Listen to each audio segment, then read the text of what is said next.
So hello everyone. तो finally मैं लेकर आ चुका हूँ लास्ट 6 मंथ के मोस्ट इंपॉर्टेंट करंट अफेयर 2024 के क्वेश्चंस और साथ ही साथ स्टैटिक जीके के क्वेश्चंस। और यहाँ पे हम लोग 100 से ज़्यादा क्वेश्चंस को कवर करेंगे। और इस वीडियो को अगर आप देख कर जाते हैं रेलवे का एग्ज़ाम देने तो आपके 5 नंबर पक्के हो जाएंगे। और एएलपी का जो अभी हाल ही में एग्ज़ाम चल रहा है उसमें किस टॉपिक से क्वेश्चंस पूछे गए हैं वो भी मैं आपको यहाँ पे एनालिसिस कराऊंगा कि टीसीएस किस हिसाब से किस टॉपिक से क्वेश्चंस पूछ रहा है। तो चलिए सबसे पहले मैं यहाँ पे आपको एनालिसिस करा रहा हूँ कि एएलपी के एग्ज़ाम में करंट अफेयर्स के कितने टॉपिक पूछे जा रहे हैं। तो करंट अफेयर्स में 6 से 7 टॉपिक पूछे जा रहे हैं, 6 से 7 टॉपिक पूछे जा रहे हैं। और वो टॉपिक हैं, एक तो अपॉइंटमेंट से एक क्वेश्चन पूछा जा रहा है, अवार्ड से एक क्वेश्चन पूछा जा रहा है, रैंक इंडेक्स से एक क्वेश्चन पूछा जा रहा है, सैन्य अभ्यास से एक क्वेश्चन पूछा जा रहा है, बुक्स एंड ऑथर से एक क्वेश्चन पूछा जा रहा है, और स्कीम से एक क्वेश्चन पूछा जा रहा है। और इसके बाद इंपॉर्टेंट डेज हो गया, इंपॉर्टेंट डेज से एक क्वेश्चन पूछा जा रहा है। तो यानी कि ये 6 से 7 ऐसे टॉपिक हैं जो कि टीसीएस एएलपी के एग्जाम में रख रहा है। तो मैं इसी पैटर्न के हिसाब से मैं आपको करंट अफेयर 2024 के लास्ट 6 मंथ के क्वेश्चंस को कवर कराऊंगा। और मैं आपको ये भी बता दूं कि स्टैटिक जीके में टीसीएस रेलवे के एग्जाम में कैसे क्वेश्चंस रख रहा है। तो जनगणना से एक क्वेश्चन पूछा जा रहा है, नृत्य से एक क्वेश्चन पूछा जा रहा है, प्रमुख जनजातियों से एक क्वेश्चन पूछा जा रहा है, दर्रे से एक क्वेश्चन आ रहा है, दर्रे बांध से, नदियों से एक क्वेश्चन पूछा जा रहा है, इतिहास से 6 क्वेश्चन पूछा जा रहा है, संविधान से जो पॉलिटी है उसे 7 से 8 क्वेश्चन पूछे जा रहे हैं। बाकी विज्ञान के टोटल 20 क्वेश्चन पूछा जा रहा है एएलपी के एग्जाम में। वैसे तो 35 क्वेश्चंस का वेटेज था, लेकिन टीसीएस ने जो अपना एग्जाम रेलवे का चेंज किया एग्जाम पैटर्न, उसी के हिसाब से कम 15 से 20 क्वेश्चंस यानी कि 20 क्वेश्चंस ही टोटल साइंस के पूछे जा रहे हैं। तो इसी पैटर्न के हिसाब से, इसी सब्जेक्ट के हिसाब से, इसी टॉपिक के हिसाब से मैं यहाँ पे आपको सबसे पहले करंट अफेयर्स के ये 6 टॉपिक, 6 से 7 टॉपिक कवर कराऊंगा। फिर इसके बाद स्टैटिक जीके जीएस के क्वेश्चंस को कवर कराऊंगा इसी सब्जेक्ट के आधार पर। तो चलिए मैं आपको सबसे पहले यहाँ पे करंट अफेयर लास्ट 6 मंथ के करंट अफेयर्स के क्वेश्चंस को कवर कराऊंगा। तो पहला क्वेश्चन यहाँ पे बनेगा कि किसे अंतरराष्ट्रीय न्यायालय का नया अध्यक्ष अपॉइंट किया गया है। तो किसे चुना गया है? तो सर इसका राइट आंसर हो जाएगा ये नवाब सलाम को चुना गया है। तो ऑप्शन ए इसका राइट आंसर हो जाएगा। अंतरराष्ट्रीय न्यायालय का नवाब सलाम को नया अध्यक्ष अपॉइंट किया गया है। तो नवाब सलाम इनका नाम है। और मैं आपको करंट अफेयर्स का हर एक क्वेश्चंस के साथ 1 से 2 इमेज जरूर दिखाऊंगा, जिससे कि जो अभी हाल ही में रेलवे के एग्जाम लगे, अब देखो आरपीएफ एसआई की डेट भी आ गई है, ठीक है, आरपीएफ एसआई की डेट भी आ गई है और तो दिसंबर में इसका एग्जाम है। तो उसके लिए यानी कि रेलवे के सभी एग्जाम के लिए सफिशिएंट है, क्योंकि जो टीसीएस जिस पैटर्न के हिसाब से सब्जेक्ट के क्वेश्चंस रख रहा है, मैं आपको उसी पैटर्न के हिसाब से क्वेश्चंस को कवर कराऊंगा। ठीक है, तो यहाँ पे आप देख पा रहे होंगे कि नवाब सलाम elected as president of the international court of justice, ठीक है, तो इनका फोटो भी याद रखना। चलिए अगला क्वेश्चन आपसे पूछा जा सकता है कि विश्व स्वर्ण परिषद ने किसे भारत में अपना नया सीईओ अपॉइंट किया है। तो किसे अपॉइंट किया है? तो सर इसका राइट आंसर हो जाएगा सचिन जैन को अपॉइंट किया है। तो सचिन जैन इसका राइट आंसर हो जाएगा, ठीक है।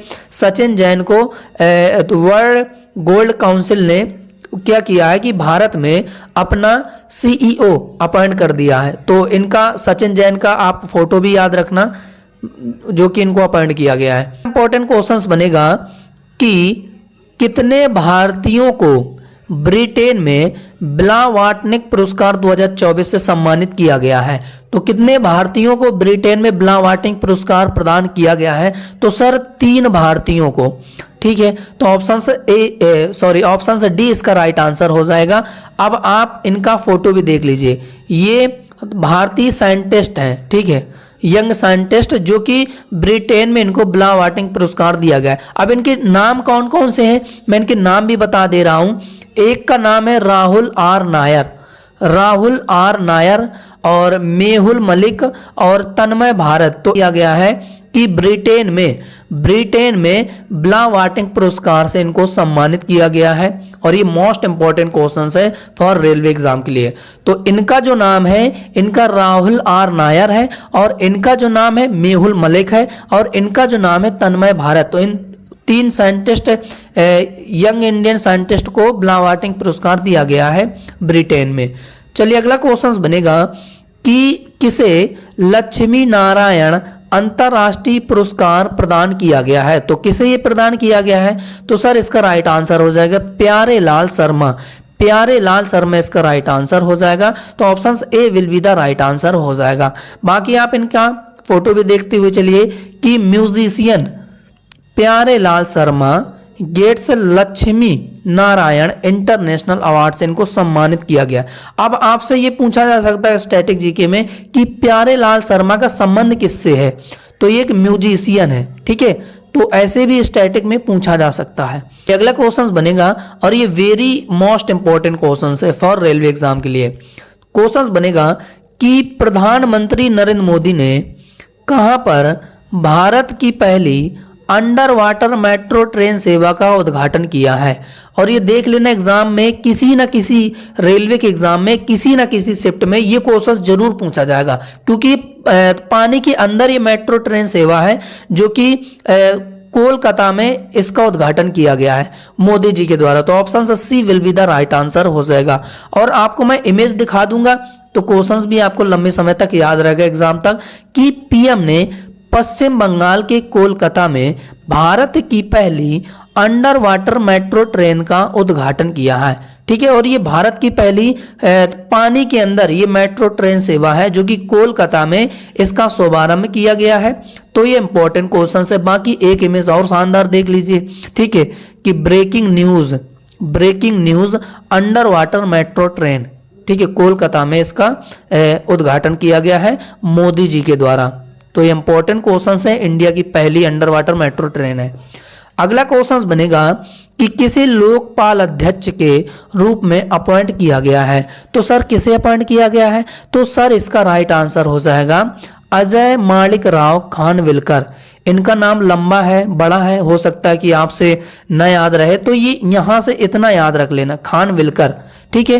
तो लोकपाल अध्यक्ष खानविलकर को अपॉइंट किया गया है। तो सर ऑप्शन ए इसका राइट आंसर हो जाएगा, खानविलकर, अजय माणिक राव खानविलकर एज लोकपाल चेयरपर्सन और अपॉइंटेड प्रेसिडेंट के द्वारा अपॉइंट किए जाते हैं, राष्ट्रपति के द्वारा।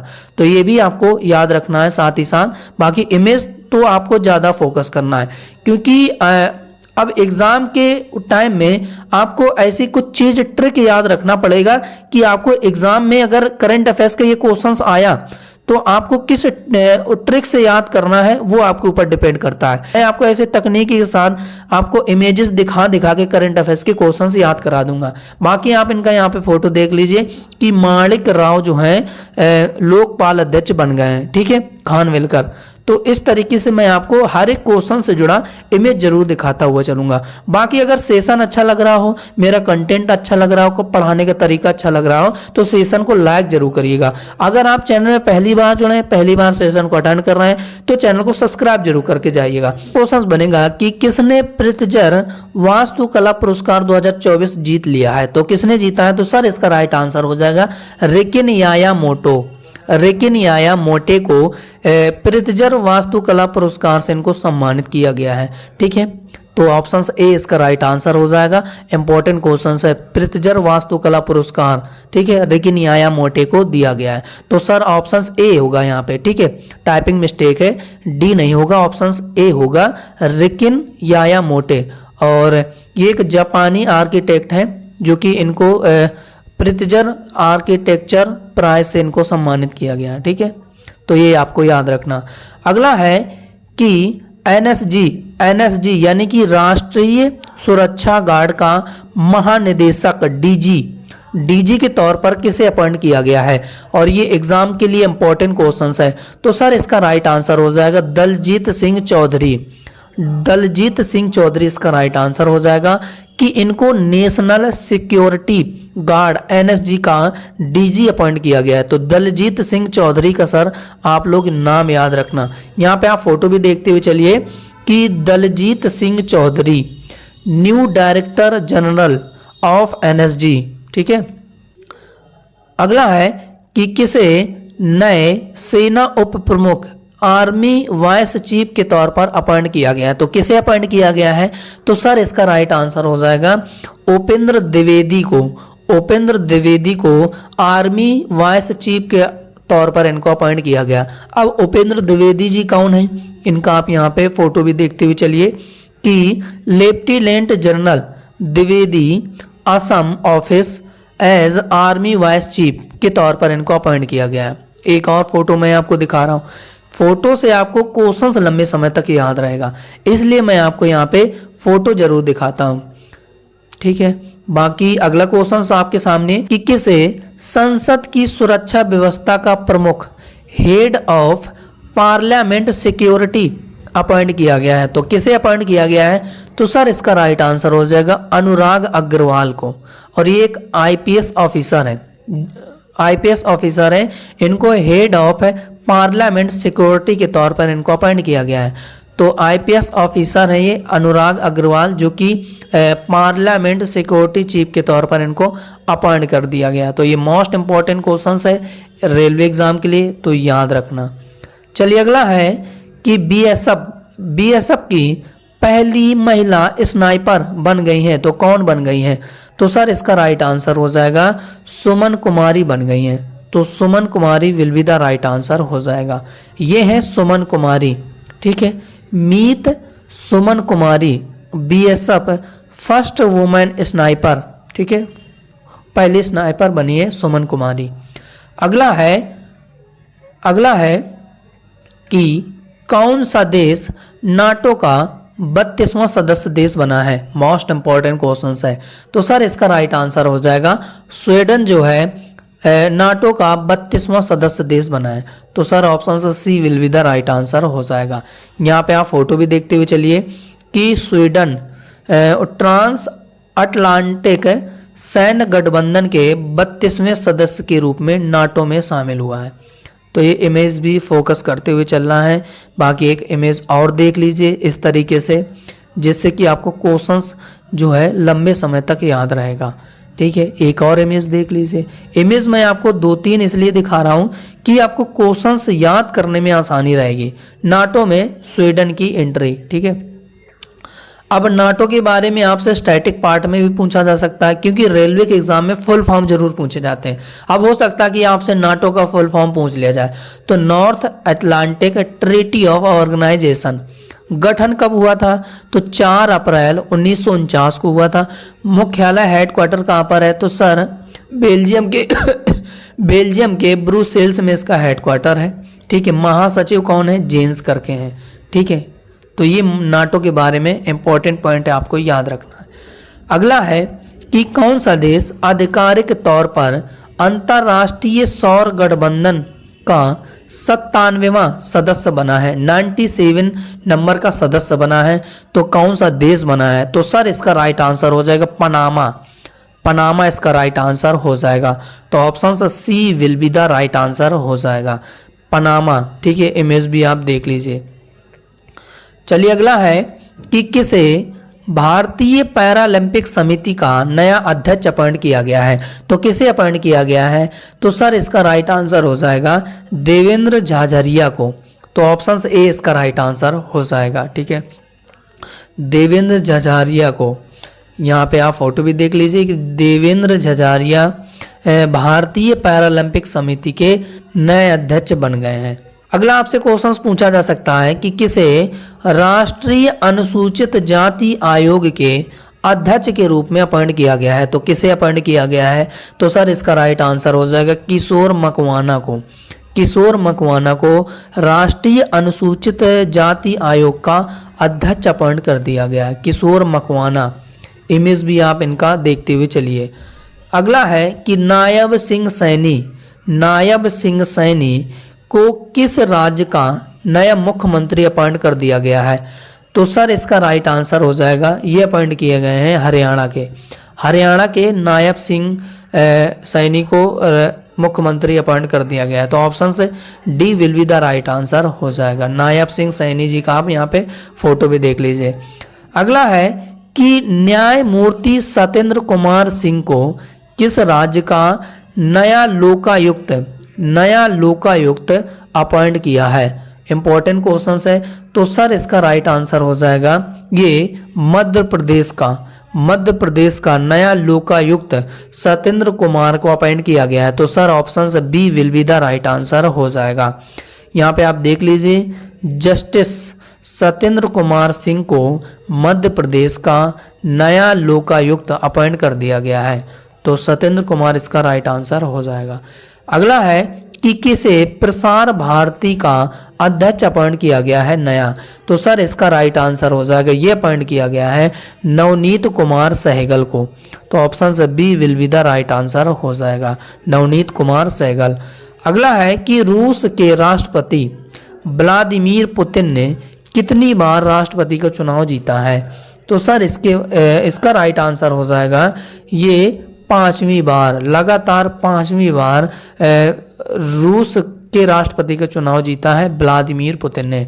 तो option A will be the right answer हो जाएगा। ठीक है, व्लादिमीर पुतिन रूस के अब ये राष्ट्रपति 5वीं बार चुने गए। ठीक है, रिकॉर्ड हो गया है इनका। अगला है कि किसे रूस में भारत के अगले राजदूत के रूप में अपॉइंट किया गया है। तो किसे अपॉइंट किया गया है। तो सर इसका राइट आंसर हो जाएगा विनय कुमार को। जिस हिसाब से टीसीएस करंट अफेयर्स के क्वेश्चंस रेलवे के एग्जाम में पूछे जा रहे हैं, उसी पैटर्न के हिसाब से मैं आपको करंट अफेयर्स के क्वेश्चंस को कवर करा रहा हूं। ठीक है, अलग आपको फालतू के क्वेश्चंस नहीं कवर कराऊंगा कि जिनका दूर दूर तक एग्जाम से मतलब नहीं है। वही टॉपिक कवर कराऊंगा, वही टॉपिक को क्वेश्चंस को कवर कराऊंगा जो सीएस रेलवे के एग्जाम में क्वेश्चंस रख रहा है। तो रूस में भारत के जो अगले राजदूत नियुक्त किए गए हैं वो विनय कुमार को अपॉइंट किया गया है। तो सर ऑप्शन से D will be the right answer हो जाएगा, विनय कुमार। ठीक है, न्यू इंडियन एम्बेसडर रूस में। अगला है कि भारत के चुनाव आयोग ने संजय मुखर्जी को किस राज्य का नया पुलिस महानिदेशक डीजीपी अपॉइंट किया है। और ये रेलवे के एग्जाम में इंपॉर्टेंट क्वेश्चन है। तो सर इसका राइट आंसर हो जाएगा पश्चिम बंगाल का जो डीजीपी अपॉइंट किया गया है संजय मुखर्जी को अपॉइंट कर दिया गया है। ठीक है, तो ऑप्शन से D will be the right answer हो जाएगा। ब्रेकिंग न्यूज़, संजय मुखर्जी बने बंगाल के नए डीजीपी। तो बंगाल के नए डीजीपी हैं। अब मैं आपको स्टैटिक जीके और जीएस के क्वेश्चंस को कवर कराऊंगा जिस टॉपिक से रेलवे के एग्जाम में क्वेश्चंस पूछे जा रहे हैं। बाकी क्वेश्चंस बनेगा कि बांग्लादेश में गंगा नदी को किस नाम से जाना जाता है। तो बांग्लादेश में गंगा को पद्मा कहा जाता है। और ये छोटा सा क्वेश्चन है, बेसिक सा क्वेश्चन है, सबको पता होगा। तो ऑप्शन से B will be the right answer हो जाएगा। अगला है कि किस अर्थशास्त्री ने अवसर लागत का सिद्धांत दिया था। तो किसने अवसर लागत का सिद्धांत दिया था। तो सर इसका राइट आंसर हो जाएगा गॉटफ्रेड हैब्रियर ने। तो सर ऑप्शन डी इसका राइट आंसर हो जाएगा। अगला है कि निम्नलिखित स्थानों में से कहां पर भागीरथी एवं अलकनंदा नदियां मिलती हैं। मैं थोड़ा सा इसके बारे में बेसिक स्ट्रक्चर बता रहा हूं। ये तो हो गया गोमुख, ठीक है, और ये हो गया संतोपद। यहाँ से 2 नदियाँ निकली हैं, ठीक है, निकल गई। तो इस नदी को हम लोग कहते हैं भागीरथी और इसको हम लोग कहते हैं अलकनंदा। तो ये जब दोनों आपस में मिलती हैं, तो ये जब दोनों आपस में मिलेंगी तो इसको देवप्रयाग कहा जाता है। क्या कहा जाता है? देवप्रयाग। तो यही 2 नदियां हैं जो कि देवप्रयाग का निर्माण करती हैं।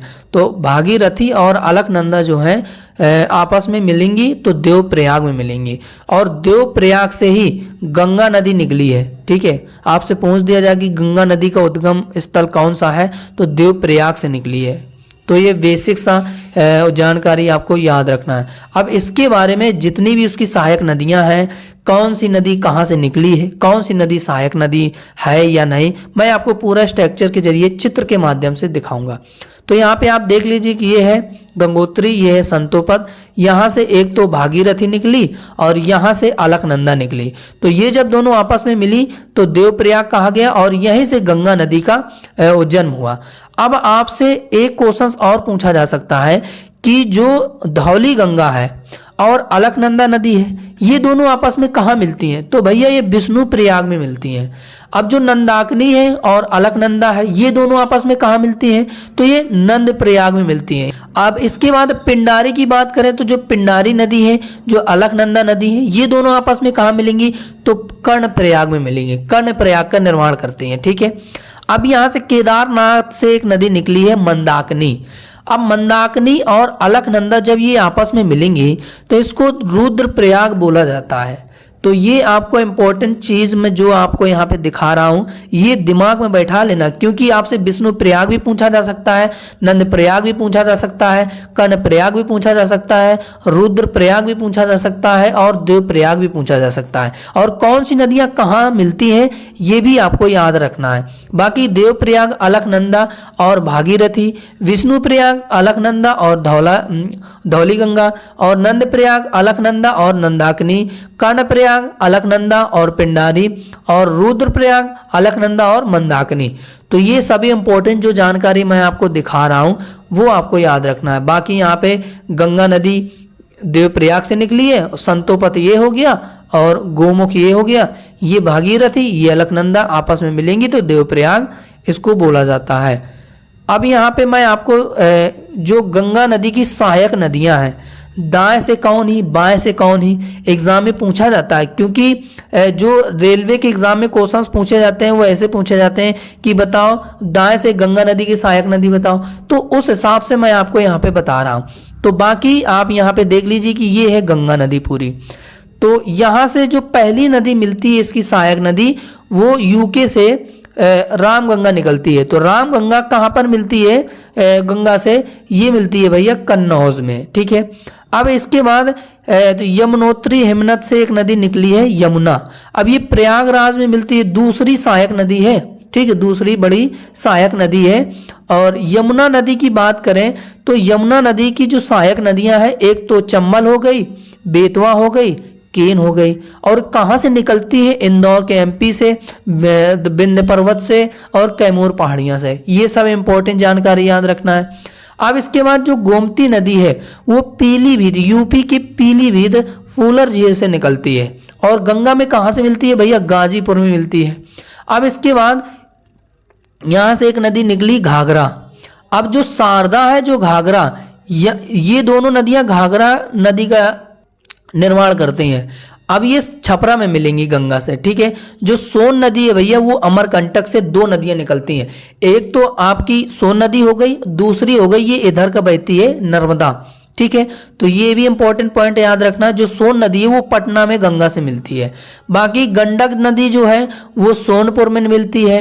अब इसके बाद कोसी जो है ये कुर्सेला में मिलती है। इसके बाद महानंदा ये फरक्का बैराज में मिलती है। ठीक है, यहाँ से दामोदर ये हुगली हो गई और ये पद्मा, गंगा को पद्मा कहा जाता है। इंपॉर्टेंट जानकारी याद रखना कि महानंदा जो नदी है वो दार्जिलिंग की पहाड़ियां से निकलती है।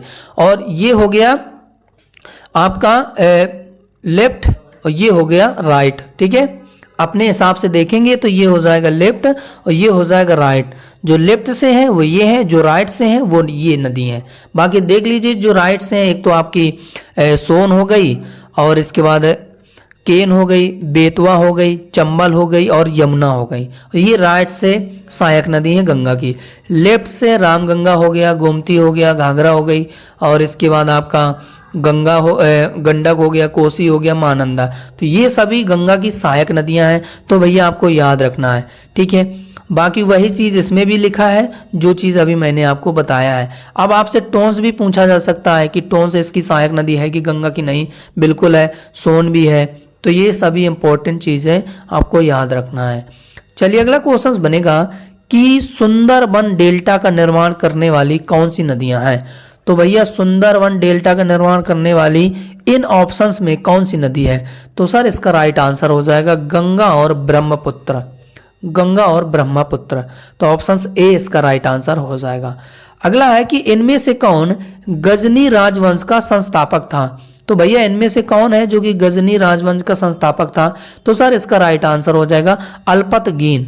अल्पतगीन जो है गजनी राजवंश का संस्थापक था। तो ऑप्शन ए इसका राइट आंसर हो जाएगा। अगला है कि महमूद गजनवी का दरबारी इतिहासकार कौन था। तो सर इसका राइट आंसर हो जाएगा उतबी। उतबी इसका राइट आंसर हो जाएगा। अगला है कि काराकोरम दर्रा कहाँ स्थित है, क्योंकि दर्रे से भी एक क्वेश्चन पूछे जा रहे हैं। तो सर इसका राइट आंसर हो जाएगा ये है जम्मू कश्मीर में काराकोरम दर्रा। तो option B will be the right answer हो जाएगा। अगला है कि कौन सा आर्टिकल बच्चों के शोषण से संबंधित है। तो सर इसका राइट आंसर हो जाएगा आर्टिकल 24, आर्टिकल 24 बच्चों के शोषण से संबंधित है। तो ऑप्शन ए इसका राइट आंसर हो जाएगा। ठीक है, तो ये रहे जो मैंने आपको करंट अफेयर्स लास्ट 6 मंथ के और स्टैटिक जीके के क्वेश्चंस को कवर कराया है कि किस हिसाब से, जिस हिसाब से टीसीएस रेलवे के एग्जाम में जिस टॉपिक से क्वेश्चंस रखा है उसी टॉपिक के आधार पर मैं आपको यहाँ पे कवर कराया हूँ। बाकी सेशन अच्छा लगा हो तो सेशन को लाइक जरूर करिएगा, चैनल को सब्सक्राइब जरूर करिएगा अगर आप चैनल में पहली बार जुड़े हैं और पहली बार सेशन को अटेंड कर रहे हैं। आज के लिए इतना ही, मिलते हैं किसी नए वीडियो पर, तब तक के लिए जय हिंद, जय भारत, वंदे मातरम।